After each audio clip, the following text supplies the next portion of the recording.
¿Qué onda, profe? ¿Cómo anda? Soy Jorge Abraham Corrales Cardosa, estudio en el Tecnológico Monterrey, en el campus Sinaloa. Son las 7:30 de la mañana del 2 de mayo del 2020. Y en este video les vengo a hablar acerca del reto que fue el análisis de un circuito equivalente de un supercapacitor.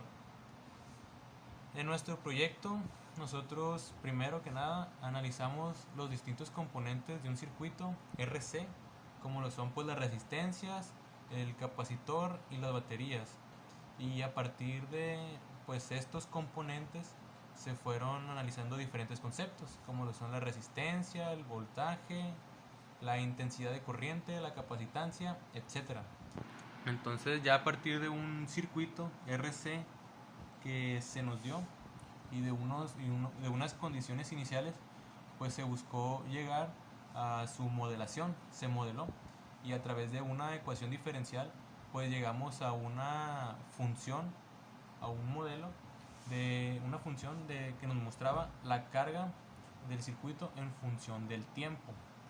A partir de este modelo al que llegamos, se simuló el circuito en 4 software diferentes, que fue MATLAB, fue Excel, fue GeoGebra y fue Multisim. Al hacer la modelación, obtuvimos que, ya bajo estas condiciones iniciales que se nos brindaron, obtuvimos que el tiempo de carga del circuito era de 0.65 segundos y que existe una relación entre la resistencia RC y el tiempo, y que el voltaje de este circuito o el voltaje que tenga la batería no afecta, no es relevante para el tiempo, únicamente en esencia hace eso, o sea, muestra hasta qué voltaje llega el capacitor y llega el circuito en general, pero no afecta en el tiempo. Eso fue lo que hicimos en nuestro proyecto. Un capacitor es un arreglo de dos placas cargadas que sirven para almacenar energía. La diferencia que tiene un capacitor y un supercapacitor pues son sus magnitudes de capacitancia, ya que pues un supercapacitor puede almacenar mucha más energía que un capacitor. Pongo una comparación simple: un capacitor se utiliza en un teléfono celular, por ejemplo, un capacitor, y un supercapacitor se utilizan en automóviles o carros. Nosotros analizamos un circuito equivalente porque el analizar un supercapacitor puede ser peligroso para la salud.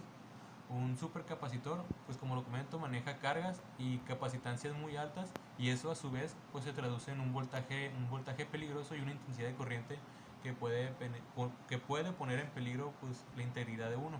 Entonces un circuito equivalente pues se puede llegar, o se llega mejor dicho, a un sistema similar, más seguro, y que además de ya jugando pues con todas esas magnitudes y componentes, incluso se puede llegar hasta un sistema más sencillo de analizar. Entonces esa es la razón por la que se trabaja con un circuito equivalente. Entre la resistencia RC y el tiempo de carga del circuito son directamente proporcionales, porque si aumenta la resistencia, aumenta el tiempo de carga, y si disminuye la resistencia, disminuye el tiempo de carga.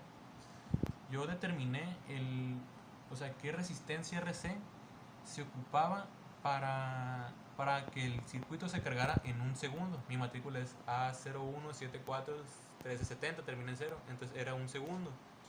Y llegué a que se ocupó una resistencia de 1635.2 ohms. Este valor yo lo conseguí a través de dos simulaciones que hice. Una en Excel y otra en MATLAB.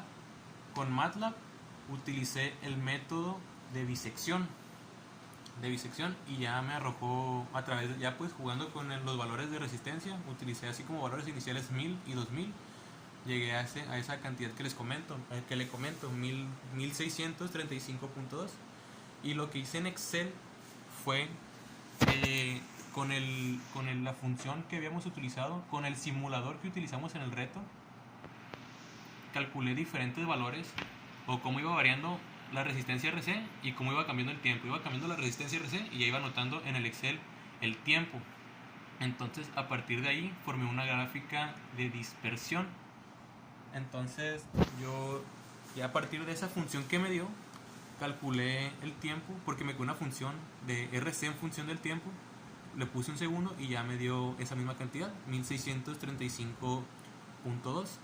Entonces ya cuando yo hice estas dos simulaciones me di cuenta y la verdad o sea, me siento un poco inseguro de decir esto porque todo el mundo me ha dicho lo contrario, pero me atrevo a decir que la relación que existe entre la resistencia RC y el tiempo de carga es lineal. Yo comento esto porque yo inicialmente pensaba que era una función exponencial o cuadrática, y cuando yo hice la simulación en Excel, que utilicé la función cuadrática, me dio una cantidad diferente a la simulación que utilicé con MATLAB.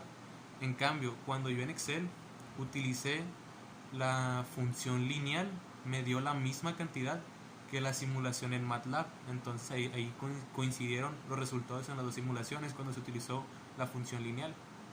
Y pues por esto me atrevo a decir que la relación es lineal. La verdad, le comento, profe, no me siento, sí me genera cierta inseguridad, pero pues como usted, tal como dice, pues no quiero caer en el dogma, y esto es lo que me dio a mí, fueron mis resultados. Ahorita en la misma carga del archivo le anexo el Excel y el MATLAB que usé para llegar a esta cantidad, y, y pues por eso no quiero caer en dogma, y por eso le quiero decir que la relación es lineal. Muchas gracias, este es mi proyecto, espero un 10, profe, la neta, porque no dormí, y le deseo saludos.